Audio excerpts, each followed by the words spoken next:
Welcome to another edition of the Giants Huddle Podcast. I'm John Schmeelk. It's all brought to you by PSEG, energy efficiency for game time and anytime. Visit pseg.com/Giants for discounts, rebates, and home energy assessments.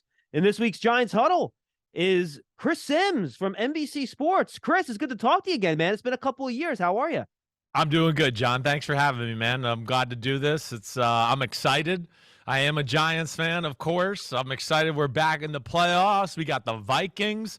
I think it's a team that we can beat.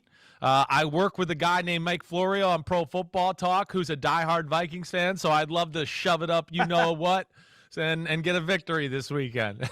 Yeah, absolutely. Last we spoke, I think we were coming off the pandemic. We were at a training camp practice in August, and Right. we were like 20 feet apart wearing masks. This is a lot more fun.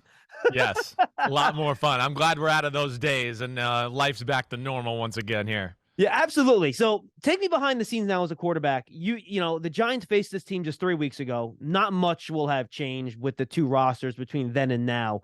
How do you go about preparing for a game like this? You know, how much do you think the opponent's going to change? How much do they stay the same? What can you take out of that first game? Take me behind the curtain a little bit as a quarterback. Well, one, I think you can evaluate yourself and go, wait, what could we have done better? And then, okay, then after that, as far as you start to go, the best thing about these kind of matchups is you got a good feel for how you were played, how were you defended.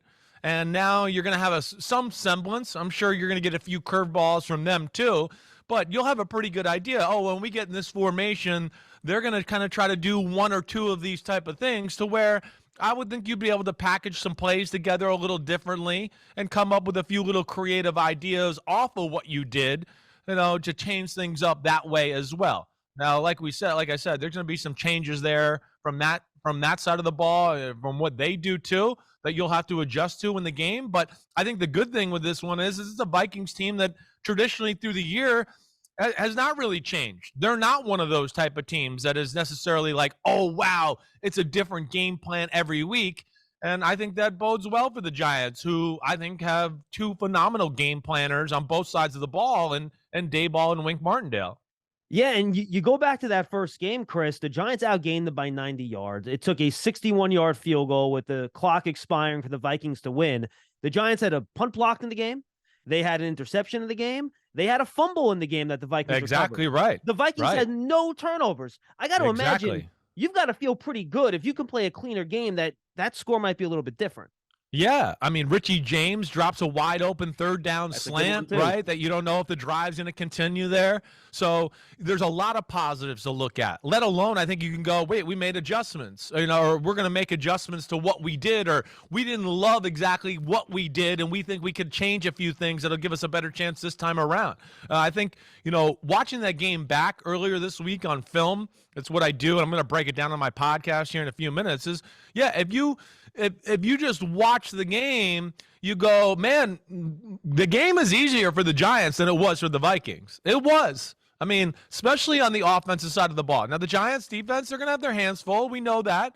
But, yeah, I came away going from the game going, man, like you said, Giants made some mistakes, but it was easier from them moving the ball down the field. You know, Minnesota was like, oh, wow. Oh, God, they got the first down. Whoa, that was amazing. Oh, wow, they did it. You know, that it was. So I certainly think this is a game that they can go into Minnesota and pull off the upset. Yeah, Giants also had a dropped interception in the game. Cordell Flott had one right in his gut. Fabian Moreau had a pick that got called back for a DPI, so I'm with you on that. Giants' offensive game plan. Very atypical of what they've done this year. 52 dropbacks, just 17 runs. Now, I get it. The Vikings secondary has been an issue all year. You want to attack that. Do you think it's something similar this week, or do you think they're going to try to go back a little bit more to the run game? No, I think if I had to make one assessment of that game and go, okay, this is where I think the Giants went wrong a little bit, is I think they fell in that trap, just like you're talking about. The Vikings defense is so bad, right, that when you watch it, you see them play pass defenses. You know, they're playing defenses to stop the pass, and teams still call the pass because they go, it doesn't matter. They can't stop it.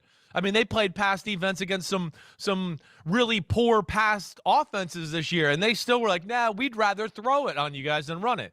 But that's one of the things I do think should change a little bit. First off, we know what's successful for the Giants. You know, I've been the whole year, all year long, I call it the five-legged monster.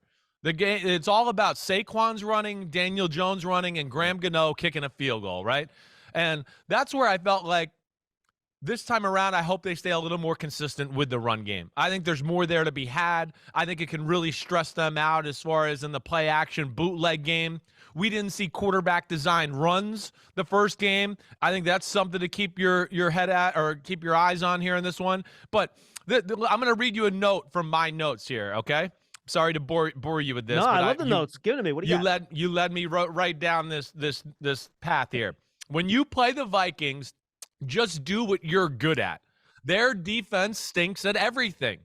They can play run defense the whole game and never stop the run. And that's the same goes for the pass. They stink at everything, so do what you do best. Feels like the G-men fell into the trap of we can throw it on these guys at will. And all I want to say is I think they can run the ball on these guys at will, control the clock a little bit better, which the Giants have been very good at. And then that'll help protect their defense a little bit as well, where we know the Vikings with Dalvin Cook and Justin Jefferson got some weapons over there and can be explosive. So that's where I think things can change a little bit this time around. And by the way, it's not like Saquon Barkley didn't run well either. 14 rushes, 84 yards, 6-yard average. It was the second highest in the year since week one. And you're right. Like, don't change your game plan based on the defense. If you're good at something and you can do it, especially if it's guided you all year, stick with it, right? That's what I'm all about. And, you know, again, I know we want to do what the defense tells us and all that. I understand that. But, you know, I think they gave some looks that you go, ooh, wait, they're going to play that kind of defense. They're going to play that kind of coverage. We need to run the ball. You saw the success we had. And here's the other aspect I love about it, too. To run the ball, all right, the one thing I worry about is Evan Neal and Danielle Hunter. That was a little bit of an issue in the first matchup. They got to help him, so running helps him. Play action pass helps him, right? Danielle Hunter now has to wait. Oh, wait, it's a run. Oh, wait, now I can rush the passer. That helps out. The other aspect I love about that, too, is, of course, Daniel Jones. He's a great play action thrower, right? And he played good in the game, but he was like a little off target for Daniel especially Jones, early, honestly. especially early in the game. After he got that sack fumble, he was off for about 2 drives. Exactly right, where you just go, oh, man, he usually hits the bullseye on these type of throws here. But the other thing I love the play action too, John, is the protection aspect. Yeah, there'll be some plays down the field, but I also think it just opens up great lanes for Daniel Jones, not only to throw in, but then to take off and run. And that's, again, one of the best assets he's had, and Brian Daboll's brought that out in him. So, yeah, that's kind of the way I'd like to see them approach this one as far as compared to the first matchup. Yeah, I'm happy you brought up the Neil Hunter thing. I was going to ask you about that because they had a couple of double moves that they could have gotten down the field if they there was some plays a little bit better. Exactly right. Yes, there was definitely a few plays where you looked at and you went, oh, gosh, if he had a hair more time here, they could have got a 30, 20-yard completion and flip field position. So, yeah, that's something they got to take into account, especially in passing situations. You know, I would think you're going to see the back chip over there in a little bit just to help him out. All right, let's flip the script. Let's look at the Giants' defense against the Vikings' offense here. Giants blitzed the hell out of Kirk Cousins, more than 50%. Would you stick with that game plan? Because Cousins, his numbers against the blitz actually were okay. He didn't complete a pass against zero coverage in the game, at least according to some of the metrics I looked at and watching the tape back. But do you think they'll continue to try to pressure Cousins to make him get that ball out quick, or do you think we're going to see maybe less of that? Well, yeah, first off, I like the game plan. I mean, the defense played good enough for the Giants to win the football game. That's for sure. Would you like to see them clean up a few things? Sure. You know, I'm all for the pressure. I think the thing that's good about Wink Martindale is he's smart. He can pressure and still come up against a team like Minnesota where the pass offense isn't crazy creative, right? It's good. It's detailed. They know what they're good at, and they execute it. I don't sit there and go, oh, whoa, holy cow, how do you defend this play? Right. Oh, my gosh, look at this. And I think Wink had a good feel as far as I can blitz them, and then I know where to drop guys in the coverage and also have, like, we're not burned in pass coverage. So I do think that's going to be part of this as well. But I would think it's going to be a little less blitz. I do think Minnesota will probably have a few tricks up their sleeve in this department. And the other thing I would just say maybe less blitz is, you know, hey, maybe that's one extra guy to help out on Hawkinson or Justin Jefferson, who tore us up a little bit that way. And I felt like that Minnesota cannot block Sexy Dexy and Big Cat. Leonard Williams. No. Either way. And that's where I feel like they got a little advantage there to where it was a few times where I go, oh, don't blitz. Those two are going to get in or get pressure on his face. They are not great in the interior part of their offensive line, especially in pass pro. And, I would say dial it back just a little bit. And that's hard for Wink to do, but I think he can do it this week. Yeah, look, you took the words out of my mouth, man. Dexter Lawrence did not have a sack in that game. That was the most dominant game without a sack that I've seen from a defensive lineman. That poor Austin Schlottman got put on rails and got pushed back into the quarterback. Now, he's not going to be playing center this week, so maybe it'll be different. But I thought, to your point, Leonard Williams did well against Ezra Cleveland and Ettingham as well. So for me, even if those tackles hold up and Brian O'Neill's not playing in this game, we'll see how the backup does at right tackle. You know, if you can get pressure in Cousins' face, he has so much faith in these receivers, Chris and Jefferson and Thielen and those guys. He'll just throw it. He doesn't care if the dude's covered. No doubt. He's throwing it anyway. He does not. So they should have some chances here. Yeah, they should. And, they did a good job, again, of, for the most part of the game, they tried to help with safety coverage over to Justin Jefferson. And honestly, listen, if he has the same stat line as this, they can win the game. That's not a stat line. You can live with it, right? But what we don't want is maybe lessen the TJ Hawkinson output, and we just can't let that third element go off. That's where you would get scared here a little bit. And this is, to me, where the Giants, the one problem they have a little bit, and I think one of the reasons, John, to the point you brought up about them blitzing too, is I don't think they trust their middle linebackers in coverage. So because of that, they don't know what to do there. So, all right, just blitz them so they're not exposed at the second level, with, mismatches, whether it's a tight end, a back out of the backfield, the bootlegs. They're not very good in that department. So I think that's sometimes why Wink blitzes as well, just because he doesn't know what else to do with them. And, they're a little bit of liability in that department. Yeah, no question about it. And Wink actually played a lot more zone in that game than he usually does. They didn't play man a ton. And I think, you mentioned living with the stat numbers. You look at Cousins, right? 299 yards, 3 touchdowns, no picks. They look phenomenal. Jefferson, 133 yards receiving, but it took 12 catches to get there. It was hard work, right? The Vikings only had one completion of 25 or more yards, and that was for 25 yards. They had no other completions of more than 20. I think if you can, even if they get the yards, if you can prevent those explosive plays over the top, right? And McKinney will be back in this game. He did not play on Christmas Eve. Maybe Adoree Jackson will be back. To me, that's the thing. If you make the Vikings navigate their way down the field slowly, I feel like you can get them to make enough mistakes where you're going to keep them out of the end zone. Yeah, I would agree with that. They're a big play team. They are. And, again, one thing I would say with them is I think they gave up on the run a little bit too easily as well. Absolutely. I don't understand that one. I would argue that. I wrote in my notes on that side of the ball, like, as long as they don't run at 99 and 97, they're going to be able to run the ball. But to your point, and that's where it was great. They found a way to pressure Cousins and then play zones behind it. Because, like I said, I don't think it's a great creative attack. What they are scary with is if they start to run the ball and then you do start playing some man-to-man to load the box and do all that, that's when they thrive. That's when it's Justin Jefferson. I don't care if he's open or not. We're just going to throw it up to him, and they'll keep people in and take a shot down the field, and he'll run a post corner, and that's where they can get, scary. So I don't think you change the approach a whole lot. Like I said, I think it's just maybe a little less blitz, and hopefully it turns out a little different for the Giants this time around. And, I just think he's watching the Vikings this year, Chris. I don't think Kevin O'Connell is willing to stay with the run. He hasn't really done it all year. Dalvin Cook does not get 25 carries a game. They just don't. And then, by the way, they have 2 good backs, and he doesn't even use Madison. No, it is one of the, it's one of the things that I scratch my head with Minnesota. I know their offensive line is not a great run blocking offensive line, so that's not where he wants to live. But there's been a few games where I've come away going, man, they looked like they were opening up some holes, and I would get that guy that's got 3 rockets up his butt the ball just a little bit more in Dalvin Cook. The other reason I would just say that too, for the Giants aspect here is, or at least Minnesota.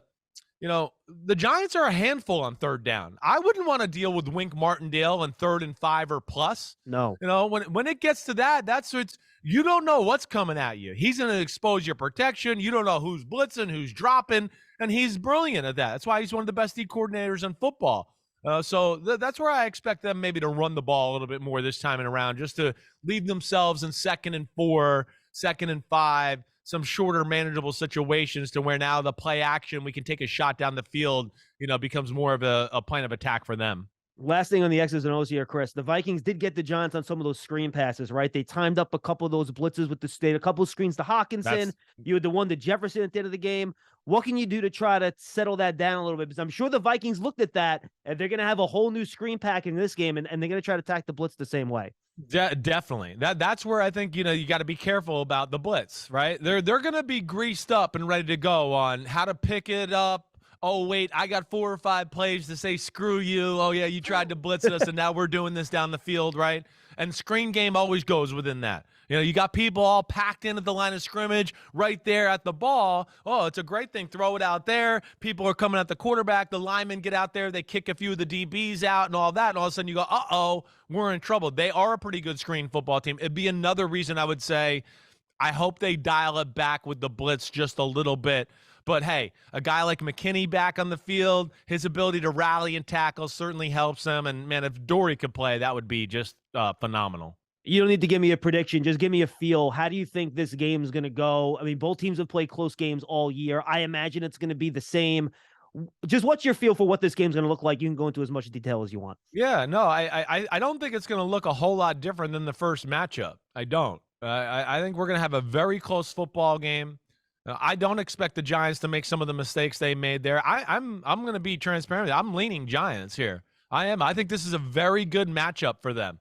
I think there's a lot of aspects where I go, wait, they can take advantage of some Vikings weaknesses, and some of the weaknesses of the Giants, I don't know if the Vikings can totally take advantage of there in some of those departments. So like we talked about, the run defense, the Giants aren't good at running, but Vikings don't seem to be committed to it or really want to do it. And that benefits Wink and company because now they can kind of go, all right, yeah, we're going to blitz or whatever else, but I could teach guys not to fast flow and play pass a little bit more than flying up into the line of scrimmage. I'm going to take the Giants in a close one when all said and done. And by the way, this is me trying to learn here. When I watched the tape back, Chris, I watched it yesterday in the morning. I thought Wink timed up a lot of his zones to again when the Vikings called man beaters, a lot of those crosses and meshes. Is that a product of what you're talking about with the Vikings offense not being that complicated, that you can time that stuff up better?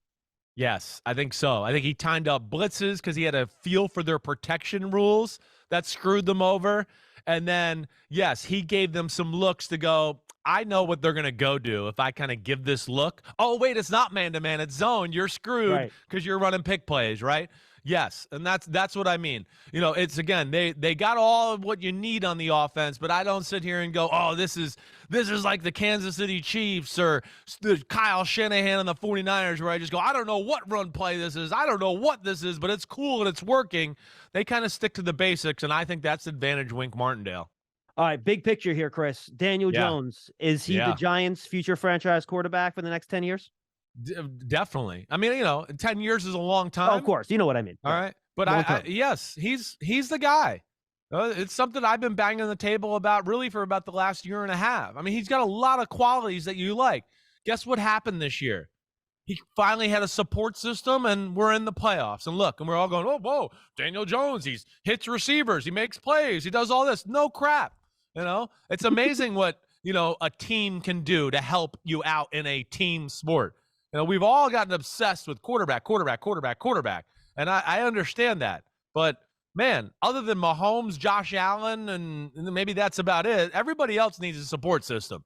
And yes, I mean, where I defended Daniel Jones the last few years ago is he wasn't behind a bad O-line the last years. He was behind the worst O-line. It's not even close. It was not even close. It was the worst offensive line. They could not do anything, let alone we know, hey, coaching, receivers, we can all think of it. Those are issues there as well.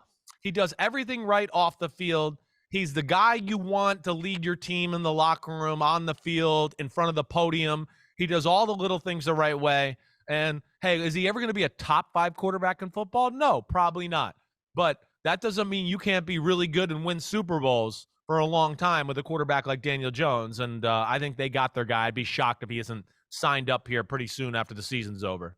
And by the way, the support system is still not the best. I mean, the offensive line still has some holes, and they're rolling out. And this is nothing against the guys; they've done a great job. But they're rolling out. Darius Slayton almost got cut at the start of the year. Isaiah Hodgins, who got picked up in October, and Richie James, who's kind of a journeyman slot guy. How much more, Chris, just in terms of the raw production and numbers, how much more and better can Jones be if those weapons, specifically on the outside, get better and the young O-line continues to develop? Yeah, I think he can put up real numbers. You got a coach that is a quarterback whisperer, and then the greatest thing with Dave Ball is he understands his team. So he knows how to formulate the plan around, wait, this is what we're good at. This is what we're bad at. I'm not going to do that. Okay. And we'll put more eggs into what we're good at, and we'll figure out a formula within that this year, like what he's doing. I mean, come on. The formula's simple. Run, quarterback run, bootleg, play action, punt the ball if it's 4th and long, and let's do it all again the next time we get the ball. But that's about all they're capable of. They're not capable of, we're going to drop back 45 times and just throw the ball all over the lot. But I think that potential's in the future with a guy like Daboll, and then now we've grown some confidence into Daniel Jones and got him feeling good, and he's got an offense that gives him some schematical advantages to where, weapons, offensive line help a little bit. I mean, Daniel Jones and Brian Daboll can be a real pain in the butt for the rest of the NFL for a long time. All right, final question. NFC playoffs, Chris. I think it's kind of wide open now, right? The Eagles don't look the same. If Jalen Hurts can't run the way he runs, that changes the Eagles' offense. I know he's been great, but it's still Brock Purdy. He's still a rookie. I know he's been good. I know. How do you see this NFC playoff picture kind of rolling out here, man? I mean, I think it's going to be fun. Yeah, I think so too. It's different than the AFC. The AFC, I look at it and go, oh man, there's some heavyweights with some great quarterbacks there. Burrow, Mahomes, Allen, and oh my gosh, right? It's insane that way. Herbert Trevor too, Lawrence coming up. I mean, it's all like, whoa, okay, the NFC. Listen, the way the Cowboys are playing, my thought is still this, John. I would be shocked. All right. If it's not Eagles 49ers NFC Championship game. I would be shocked. And you bring up the right questions. That's certainly, hey, we'll see how Brock Purdy looks. But, man, that's the beauty of the 49ers. They're not a quarterback-centric team, as you see. And their team itself is the best team in football. I think when you go top to bottom, I think it's the best team in the sport right now. The way they run the ball, Shanahan's, magician-like plays. The defense is special. And then, what you talked about with the Eagles, hey, it's human nature creeps in. They kind of had things in order and in hand. They knew who the Giants were playing backups last week. I know they didn't look their best, but that was more of a game to let's just get Jalen Hurts out there again. Let's not let him have a huge extended period of time off before we play a meaningful playoff game. And they got it going. But I still think they're a pretty damn special football team. And the problem is with the Eagles is just, you said it kind of right. Their offensive line, arguably the best in football. And then when his ability to run off of that, it makes everything else very hard to defend in their offense. He gets to throw the ball against looks where you'd go, every quarterback in football would beg to throw the ball that play and that look. So they have a little bit of answers for everything because they're so talented on that side of the ball. And I really look at the 49ers as being really the only special defense in the NFC that I think can kind of upset that formula for them. The Giants Soto Podcast was brought to you by PSEG, energy efficiency for game time and anytime. Visit PSEG.com/Giants for discounts, rebates, and home energy assessments. Chris, this is awesome, man. Enjoy the playoffs, enjoy the rest of the year, and let's catch up soon. You know it, John. Thanks, man. Go Giants. Hope you're good, and hope everybody enjoys that playoff game this weekend. The building's excited, Chris. Thanks so much for being with us. And thanks for being with us on the Giants Soto Podcast. We'll see you next time.